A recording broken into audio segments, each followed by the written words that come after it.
De notre invitée ce matin, c'est Vanessa Lemoine qui est avec nous. Il fallait que je le mette celui-là. Ah ouais. Franchement, il était dans ta liste, c'était obligatoire. Tellement le Kesha longtemps que je l'ai pas entendu. Ah ouais. Incroyable. Playlist avec du Janet Jackson, il y a aussi du Tupac, Old Dirty Bastard et Mariah Carey, Eminem et DJ Khaled. Tous les sons qui te motivent le matin?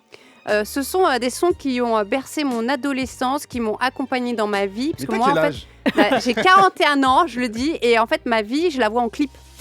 Non, mais vraiment, je vous jure. Donc tout ce que je fais, je vois ça avec de la musique quand je marche, quand je vis des moments et tout. Pour moi, il y a une musique qui est associée à ça. Là, par exemple, en ce moment même, il y a quelle musique qui est associée à... J'ai mis What I Man. Ah, ouais. D'ailleurs, j'ai mis une story et je vois tout un peu comme ça. Donc, du coup, j'ai fait du montage. Mais après, il faut dire que il faut qu'on le dise. En fait, on a grandi ensemble. Mike et toi, ouais. Et oui. Ouais. Et donc, du coup, je pense qu'on a aussi un peu les mêmes rêves. C'est vrai. Voilà. c'est Donc, on est de la même époque. On Du faisait Cyrus Beethoven. On faisait Cyrus Beethoven. On faisait du skateboard ensemble. Mais non.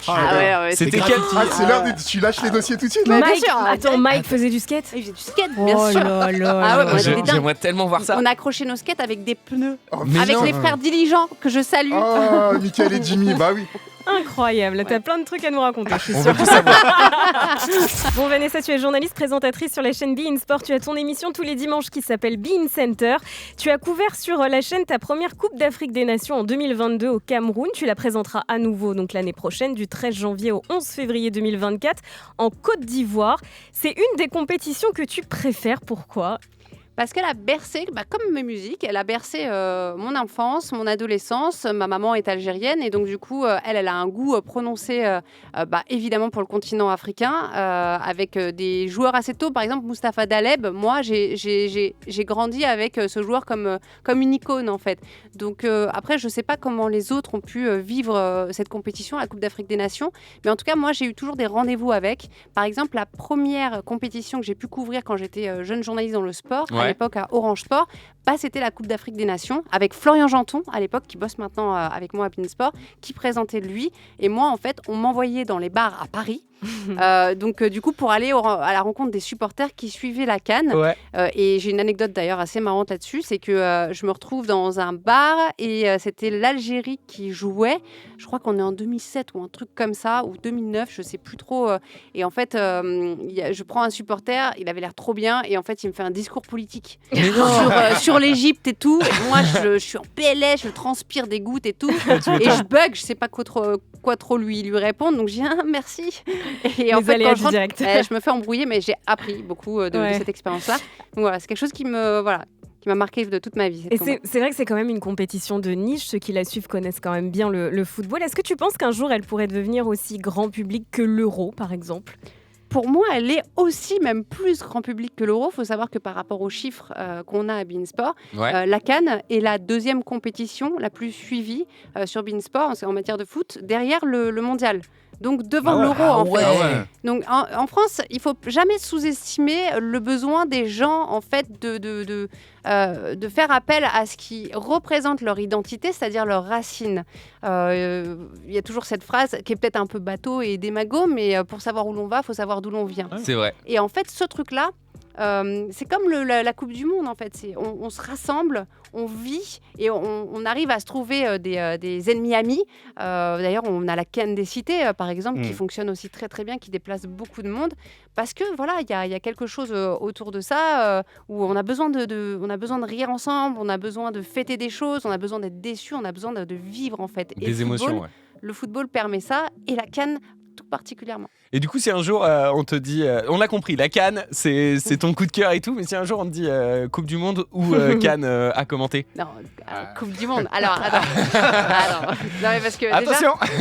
Parce que en fait, le truc c'est que quand j'ai fait ce métier-là, quand je suis rentrée dans le sport, moi j'avais un rêve. C'était lequel ? J'ai mis 20 ans à pouvoir le réaliser, c'était présenter la Coupe du Monde.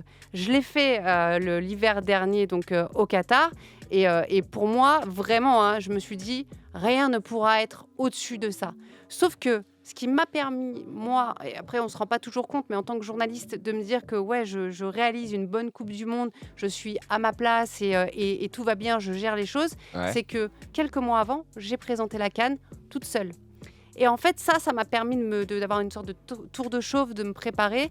Et voilà, donc je l'ai vu un peu comme l'antichambre de la Coupe du Monde. Et avec en plus à la CAN, il y avait le Maroc, Ouais. il y avait voilà, le Sénégal. L'Algérie ne s'est pas qualifiée après pour le mondial. J'imagine qu'on va m'en reparler. Forcément. Voilà, forcément. Mais T'inquiète pas. ces équipes-là, on les a retrouvées après la Coupe du Monde. Et du coup, moi, on m'a chargé des équipes africaines. Donc, je me suis retrouvée embarquée avec l'aventure absolument, l'épopée absolument dingue du Maroc. C'est moi qui me suis retrouvée à faire tous leurs matchs. Et donc, de devenir un petit peu voilà, la bonne... Spécialiste. Non, la bonne copine aussi. Les gens m'envoyaient des messages, des Marocains, Ouais. des supporters marocains qui m'envoyaient des messages. Ouais, trop fort, t'es notre talisman et tout. Là où voilà. Mon peuple, l'Algérie, me disait que j'étais le chat noir. Mais non. Parce que j'étais Abida. Je suis mort. Mais il y a une vidéo qui était devenue virale sur les réseaux, je ne sais pas si tu l'avais vue, c'est l'ancien joueur du PSG qui a désormais son émission sur une autre radio, Jérôme Roten, qui avait estimé que la précédente CAN était une parodie du football, je cite, à cause des nombreux retards, l'absence du public sur certains matchs, des pelouses en mauvais état, voire d'erreurs techniques. Qu'est-ce que tu en penses, toi ? C'est des choses, et par expérience, qu'on peut retrouver à l'Euro. Qu'on peut retrouver parfois aussi dans des Coupes du Monde pour ce qui s'agit des terrains et compagnie. Après, moi, Jérôme, je l'aime bien. Voilà, j'ai eu l'occasion de le croiser plusieurs fois dans ma vie professionnelle, et notamment à Beansport. Donc, je sais aussi à quel point... parfois, il est obligé d'aller dans la caricature de ce qu'il pense. Et vous savez, vous travaillez en radio et parfois on lâche des punchlines et ça devient tout de suite très réducteur. On ne se rend pas compte de la portée. Je pense que ça a pu blesser et c'est pour ça aussi que ça a dû faire un buzz. Et je ne sais pas si c'était un bad buzz, mais je pense ça peut blesser des gens et notamment moi, par exemple, de me dire pourquoi on dévalorise le football africain comme ça. Et Smaïl Ouabdella, qui présentait la CAN avant moi en 2019, le faisait déjà, mais moi, de ce que j'ai pu voir dans les CAN avant, quand elles étaient diffusées à la télévision, je me fais un devoir, et c'est la même chose pour le foot féminin, par exemple, qui est souvent dévalorisé, de surtout ne pas tomber dans le truc, ouais, c'est folklorique, ouais, c'est la fête. Alors oui, c'est ça aussi. Mais ça reste une compétition. Mais ça reste une compétition avec des joueurs qui sont très professionnels, des pays qui organisent aussi et qui essayent de faire leur maximum. C'est ça aussi qu'il faut voir. Et à ça, je ne répondrai pas un truc négatif, mais un truc positif. Pour moi, les 20 prochaines années, elles sont pour le continent africain. Ok, peut-être que ça part pas comme le continent européen, mais qu'il y a eu plus de temps pour faire quelque chose avec son football. Les années à venir seront celles du football africain qui pourra se développer, et tout comme le continent africain. Je crois que c'est le coach du Maroc qui avait dit lors de la dernière CAN, une équipe africaine gagnera la Coupe du Monde dans 15-20 ans. Il dit exactement la même période que toi. Ouais, Regragui, oui. T'es Oui, d'accord ? bien sûr. Moi, je suis complètement d'accord parce que c'est ce qu'on voit avec l'évolution aussi des joueurs. L'évolution aussi des staffs autour des sélections. Ils n'ont pas eu les mêmes moyens aussi et la même organisation pour pouvoir développer leur football et l'organisation des compétitions comme on peut le faire en Europe. Mais on a combien aussi, nous, d'années en Europe de possibilités de construction. Ça fait depuis combien de temps les équipes européennes étaient l'une des premières à participer, par exemple, à une Coupe du Monde. Donc, il faut voir ça aussi. Mais tu penses pas que le problème de la CAN, lors de la dernière édition de la CAN, la compétition qui était trop cool, a pris quand même un peu de temps à se chauffer, à se démarrer, parce que en fait, tu avais plein de joueurs professionnels qui étaient bloqués dans leur club respectif, dans leur championnat. Est-ce que ça sera le cas cette année ou pas ? Tu vois, je pense encore. J'espère pas, parce qu'en fait, j'entendais certains coachs et que j'apprécie en plus. Après, je comprends leur difficulté de se dire, voilà, ils laissent parfois leurs meilleurs joueurs partir pendant un mois. Ouais. Et pour eux, ça va avoir un impact sur leur équipe, sur leur club. Et en plus, c'est que la compétition continue, ce qui n'est pas le cas, par exemple, pour un Euro ou pour une Coupe du Monde. Et ça, faut aussi se poser la bonne question. Pourquoi est-ce qu'en fait, c'est comme ça aussi pour la CAN ? Est-ce qu'il n'y a pas moyen de faire les choses autrement ? Après, j'en sais rien. Je dis qu'il y a une problématique. Je n'ai pas la réponse.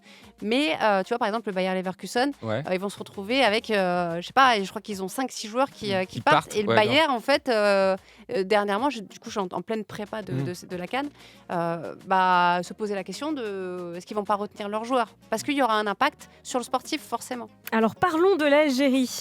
Ils étaient les tenants du titre, les grands favoris pour la victoire, mais finalement, ils ont été éliminés dès le premier tour. Du coup, j'imagine qu'ils vont arriver plus déterminés que jamais. Oui, revanchards sans doute. Après, ce qui s'est passé à la dernière CAN, je pense qu'en fait, ils se sont dit, ils étaient tenants du titre, ils venaient de remporter aussi la Coupe arabe, qui s'était tenue au Qatar, et ils se sont focalisés sur leur objectif à moyen et long terme, qui était la qualification pour le mondial et le mondial. Et donc, je ne dis pas qu'ils ont, ils ont sous-estimé cette Coupe d'Afrique des Nations, mais peut-être qu'ils avaient envie de mettre moins d'énergie tout de suite dedans, ou en tout cas, je ne sais pas, psychologiquement, quand on est focalisé sur quelque chose à long terme, peut-être qu'on est moins investi. Et c'est terrible ce qui s'est passé, parce que même pas passer la phase de poule, moi, franchement, je me disais, c'est de ma faute. Tu l'as pris personnellement. Bah oui, parce que Smaïl Bouabdella, il arrive, il fait la CAN 2019, l'Algérie gagne. J'arrive, et moi je me dis ouais, l'Algérie tout. Je peux pas montrer, je supporte et tout, mais je me dis je vais vivre. Bah t'es en vert aujourd'hui quand même. Oui, grave. Je fais exprès. Toi aussi. Oui, c'est vrai. Mais moi, vert et blanc. Ouais, c'est vrai en plus. Et en fait, je me suis dit pourquoi j'ai pas le droit, moi, de vivre des émotions comme ça, en fait, c'est triste. Et donc, je me suis dit que c'était de ma faute. J'étais un chat noir. Bah non, ça arrive souvent lors des dans les compétitions mondiales. Les gagnants se font éliminer après. Oui, mais les supporters. Mais après, c'est que j'ai été à Blida pour la qualif pour le mondial. Donc, c'était face au Cameroun. Et à Blida, j'ai été moi à Blida. Donc, j'étais à Alger, j'ai pris l'avion, j'ai pris la voiture, j'ai été à Blida en me disant je vais supporter l'Algérie et tout. Oh là là, l'ascenseur émotionnel. La clim, la vraie, c'est horrible. C'est-à-dire qu'en sortant de là, j'ai éteint mon Twitter parce que les gens savaient que j'étais là-bas. Mais bien sûr, un chat noir. Et on va prolonger Move Info avec les questions de Fawzi. Oui, Vanessa, l'actu, on vient de l'entendre, c'est le retour de la Super League, cette ligue fermée. Toi, tu es plutôt une puriste ou tu te dis, voilà, c'est l'évolution du sport, comme le MMA, comme la NBA. Qu'est-ce que tu en penses, toi, de cette Super League ? Moi, déjà, je suis journaliste. Donc, du coup, j'essaie de comprendre. C'est la première des choses. Et ensuite, si tu fais appel à ce qu'on aime, notre football, tu as forcément une part de romantisme dans le foot et de te dire que tu peux être privé de belles affiches que tu as connues justement toute ta vie, ça fait un peu mal. Ensuite, après, moi, pour avoir rencontré beaucoup d'athlètes et des footballeurs, connaître aussi leurs problématiques, se dire qu'on a déjà un calendrier qui est quand même surchargé, tu vas aller rajouter des compétitions comme ça, on ne connaît pas encore le format, si ça aboutit. On n'en sait pas. Et ça ne veut pas dire que cette décision, d'ailleurs, va faire aboutir. Entérine cette Super League. C'est pour ça que je vois tout le monde qui réagit et tout. En fait, le document, si vous allez voir pour le lire, c'est super compliqué. C'est très juridique, donc très technique, effectivement. Moi, j'attends de voir. Et en même temps, il y a ce truc de se dire pourquoi c'est vrai qu'il y aurait une instance qui aurait un monopole. Moi, ça me... Voilà, je me dis pourquoi en fait empêcher. C'est peut-être là où ils ont fait une erreur de communication. C'est peut-être, faites votre truc et puis après, on verra. Mais par l'essence même du truc, moi, même si j'aime pas ce mot-là, j'aime bien quand même le principe de méritocratie, en fait. Oui. C'est qu'un petit peut devenir un grand. Et pourquoi est-ce que tu vas te dire, c'est l'élite qui est ensemble. C'est un peu ce qui se passe... Pourquoi ça serait fermé, quoi, tout simplement. Exactement. C'est un peu ce qui se passe avec les Jeux Olympiques là, et Paralympiques, mais surtout pour les Jeux Olympiques, où ils ont été chercher une liste d'athlètes. Alors après, je comprends les problématiques. Ils ont pris les plus performants, voilà, l'élite, et ils leur ont donné tous les moyens. Et puis après, t'as les athlètes, les autres, qui, eux, sont complètement délaissés, n'ont plus toutes les subventions dont ils pouvaient bénéficier avant. Et t'as des exemples qui sont terribles, parce que t'as des athlètes qui se retrouvent à dormir sous les ponts, quoi.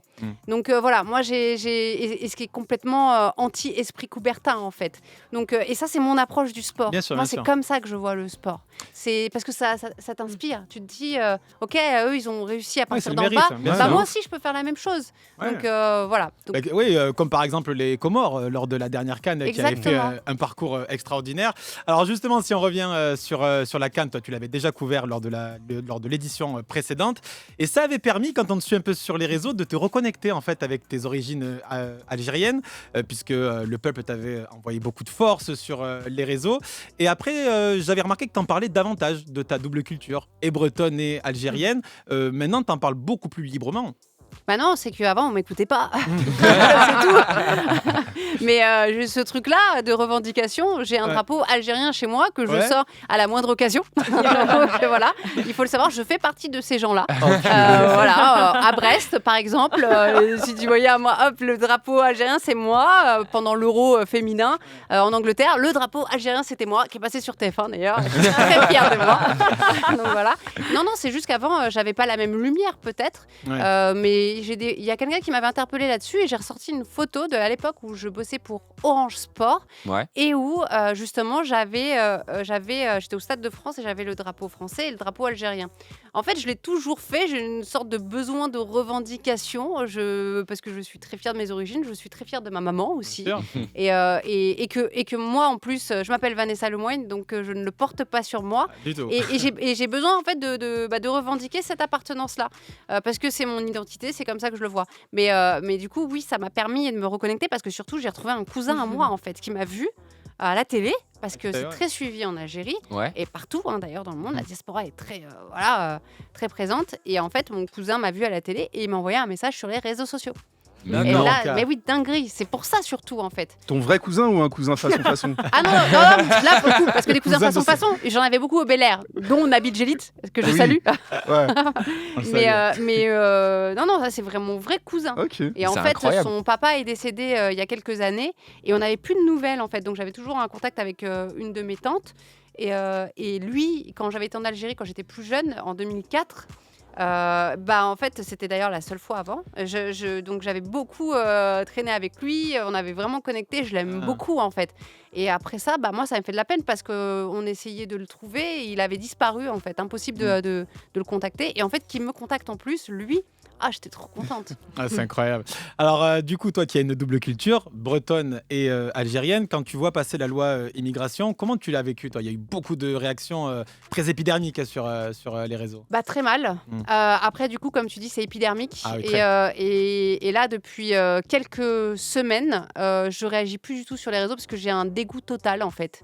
Moi, j'ai un dégoût total de tout ce qui se passe en ce moment, cette loi, qui en plus est latente depuis quelques temps parce que tu vois, j'avais présenté à l'époque avec Elisabeth Borne et tous les ministres le plan de lutte contre le racisme et l'antisémitisme. Et donc, pour moi, j'étais très fière de porter ce truc-là. Et voilà, en plus, on avait amené des jeunes de Golden Block pour rencontrer la Première ministre et qu'ils puissent leur poser leurs questions. Et ils avaient été franchement. Et en fait, j'avais entendu parler à cette époque-là. C'était Isabelle Rome qui était au ministère de l'Égalité, qui avait cette loi qui était en train d'être légiférée, en tout cas d'être travaillée par le gouvernement. Qu'elle allait sortir. Et je leur avais demandé, je ne comprends pas en fait comment vous pouvez faire des choses aussi fantastiques et en même temps faire ça. Et t'avais répondu quoi ? En fait, c'est là où on se rend compte qu'il y a des scissions entre les ministères et que comme c'est effectivement un gouvernement de en même temps, c'est des rapports de force. Il y a plusieurs influences et là, j'ai contacté quelqu'un que j'avais connu à l'époque à ce ministère-là qui est complètement dégoûté en fait, alors qu'elle a fait partie de ce ministère. Et moi, la seule chose que je peux dire, c'est que je trouve ça triste et que ça ressemble pas à la France en fait. C'est pas la France des Lumières, vu que Emmanuel Macron, le président, adore parler des Lumières. C'est pas ça en fait, les Lumières, pas du tout. Cet humanisme qu'on a connu, c'est plus la terre d'accueil. Et en plus, quand on regarde, moi je vois des commentaires qui sont absolument dégueulasses et tout. Il y en a d'autres où les gens en fait racontent leur histoire. Je pense qu'effectivement, je ne serais pas là. Ma mère n'aurait pas rencontré mon père. Voilà, s'il y avait eu cette loi-là avant. Et je pense que pour beaucoup, parce que la France est une terre en fait de métissage, avec beaucoup d'influence, beaucoup de culture. Je pense que ce ne serait pas la même France. Et il y a un truc qui me choque particulièrement, c'est la réapparition du mot intégration. Ah, ça me rend dingue en fait. Ça veut dire que en gros, faut te gommer pour rentrer dans un moule. Là où depuis quelque temps, on parlait d'inclusion. Et même ce mot-là était un peu gênant parce que ça veut dire qu'il y a une exclusion à un moment donné. Et après, on avait dit participation. Mais là, je trouvais ça cool. Et là, on revient à intégration. Waouh, ça veut dire quoi en fait ? il faut donner, il faut montrer patte blanche, Ouais. voilà, et dire c'est bon, je suis assez bien pour être française, voilà. Bah alors justement, il y en a un aussi qui a pris cher récemment, c'est Karim Benzema. Le ministre de l'Intérieur, Gérald Darmanin, avait dit qu'il était lié aux frères musulmans. Il l'a dit, il a répété. Il y avait aussi une sénatrice LR qui voulait lui retirer son ballon d'or. On sait que tu l'admires beaucoup, Karim Benzema, qui lui aussi a des origines algériennes. Comment tu avais vécu cette séquence ? Comme de la stigmatisation constante, en fait, c'est toujours comme ça. Je ne vais pas rentrer dans les détails, mais tu vois, quand tu veux faire quelque chose pour valoriser des communautés qui sont en France discriminées, et que tu en fait deviens un porte-voix un peu par la force des choses, parce qu'il finalement je pense qu'il a jamais voulu en fait se dire c'est moi qui vais porter un combat, et ça lui ressemble pas trop non plus, parce que lui a subi beaucoup de choses pendant sa carrière et il a souvent fait un peu l'autruche, c'est-à-dire à pas trop se mouiller, parce que c'est très politique, c'est un système qui te broie en fait, et il est la preuve de pourquoi en fait beaucoup de gens ne parlent pas. Pourquoi tu peux pas parler ? Parce que tu te fais broyer derrière. Et quand tu veux porter un combat comme ça contre les discriminations, souvent, derrière, on te stigmatise par rapport à tes origines, par rapport à ta religion. Je m'appelle... Ouais, c'est le d'où tu parles, quoi. Mais quand je te dis stigmatise, c'est-à-dire que tu es musulman, donc tu es un frère musulman. Voilà, tu es un extrémiste. Voilà, on te voit sur les réseaux, tu fais ça, tu fais le ramadan, tu machin, tout de suite, bam. Mais en fait, moi, on ne devrait même pas, en fait, tu vois, valoir pour ce que je suis, pas pour ce que je parais, tout simplement, en fait. Et tu as le droit, en fait, de vouloir, par bienveillance, aussi défendre la communauté que tu représentes quand tu sens qu'elle est attaquée. Et malheureusement, lui, c'est ça dont il a été victime. Et je vais vous dire quelque chose, c'est que je m'appelle Vanessa Lemoigne. Ouais. Et même en m'appelant Vanessa Lemoigne, j'ai été stigmatisée, discriminée. Pourquoi ? Parce que ma mère est d'origine algérienne et par rapport à ma religion. Voilà. Donc ça, c'est des choses, dès l'instant où on communique, où on se met en avant, on devient des cibles, en fait. Voilà. Et moi... depuis quelques temps, et pas que par rapport à cette loi contre la loi immigration. La loi immigration, tu vois, j'allais dire contre l'immigration. Lapsus, à quel point ce que je pense là-dessus. Après, moi, je fais pas de politique. Peut-être qu'il y a des choses. Peut-être qu'il y a des choses dans cette loi où effectivement c'est intéressant et autres. Mais il y a tellement. C'est ton ressenti. Il y a tellement des punchlines qui, pour moi, sont trop fortes en fait, m'agressent trop, que je peux même pas m'intéresser en fait au reste. Mais après, t'as plein de choses, tu vois. T'as ce qui se passe en Palestine, t'as l'intervention d'Emmanuel Macron sur Depardieu. Sur Depardieu. Ouais. C'est en fait le manque d'empathie des gens, de bienveillance, en fait me choque et même en fait ça, c'est au-delà de ça, c'est que ça me fait du mal en fait. Voilà, c'est tout ça, tout ce que je vois sur les réseaux, ça m'impacte trop. Donc du coup. J'ai coupé. Là où à l'époque, j'étais la première à y aller, machin. En fait, je ne peux plus. Physiquement, je ne peux plus. Mike a quelques surprises pour toi. Ah ouais? Attention! Il y a du dos là, ça va devenir sérieux. Il y a du dos. Il y a un truc qui différencie des autres animateurs. Toi, c'est la séquence live qu'il y avait dans l'Expresso qui est devenue classique maintenant. C'est quoi le meilleur live que tu as vécu? Oh, il y en a tellement. Franchement, t'as reçu tout le game en vrai. Allez, oui, franchement, j'ai reçu tout le game. Ouais. Ah oui, vraiment. Mais je me faisais des kiffs. C'était ma playlist. Même encore maintenant, c'est ma playlist en fait que j'invite. Le vrai moment, moi, c'est mon duo avec La Rousseau. C'est vrai? Ah ouais. Non, mais j'ai fait des duos improbables. Je chantais avec des gens où moi, je kiffais de ouf. Et à la télé en plus, tu vois. Donc, genre, ouais.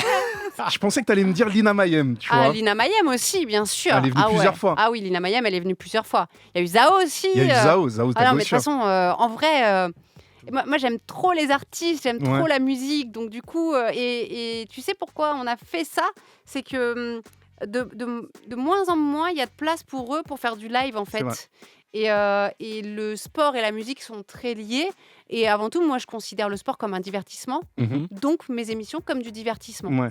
Donc, c'est comme ça que je le vois. Après, on va dire que l'Expresso et Happy Sport, c'était quand même très poussé là-dessus. Où il y a eu des vrais concerts, quoi, limite. Mais de fou. J'ai un petit message de Lina Mayem pour toi. Hello Vanessa, j'espère que tu vas bien, c'est Lina.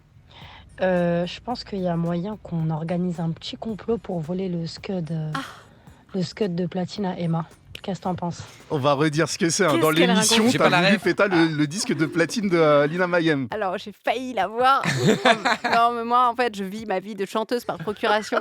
Lina Mayem vient, et elle Ouais. vient avec son disque de platine, et Emma, donc c'est son attachée de presse, elle me dit, regarde et tout, je t'ai ramené ça, je suis trop contente et tout, je vois le disque de platine, et je me dis, ouais, ça ferait trop bien chez moi quand même. Enfin, ouais, ça serait stylé de fou.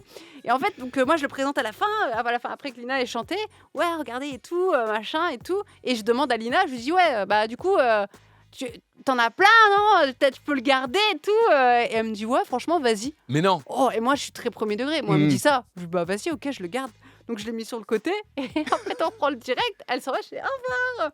Et en fait, ils ont profité d'une pub où je sais pas où j'étais à l'antenne. Ils sont rentrés pour reprendre le truc et ils se sont barrés. purée. Et en fait, je pense que Emma, c'était son travail de le récupérer. Mais j'ai été très triste derrière. Voilà. Elle va t'en faire un pour toi, avec ton nom et tout, ça va être Ah stylé. ouais. On va lancer serait ça. trop stylé. La Cannes aussi, c'est beaucoup les hymnes. On a eu Booba qui a participé à la Cannes, il y a Fally Ipupa. Et cette année, t'as écouté l'hymne ou pas? Alors, oui, j'ai écouté, oui. De VG et Caris? Tout à fait.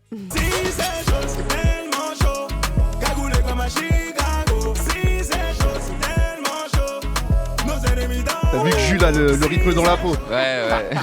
Tu le valides ou pas Il y a des follets. Alors moi j'ai un problème avec les hymnes, j'ai besoin de rentrer dans la compétition. Ok. C'est comme tu vois par exemple l'hymne de la Coupe du Monde au Qatar. Ouais. Au début je l'aimais pas et en fait après maintenant je l'adore. C'est-à-dire qu'à chaque fois que je l'entends, comme j'ai dit, ma vie est un clip de musique.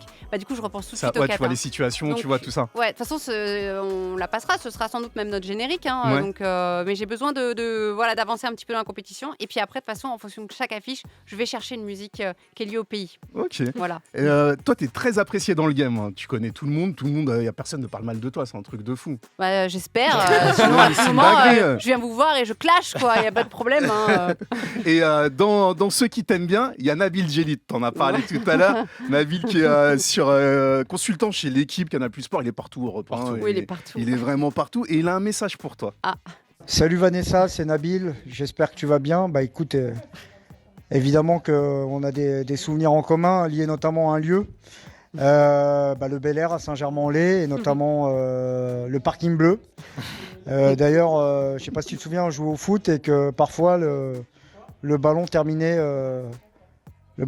chez la famille d'un DJ là, qui est avec toi actuellement. Voilà, moi je me souviens bien de toi, hein, et de ton frère aussi, si je dis pas de bêtises, et de ta maman également.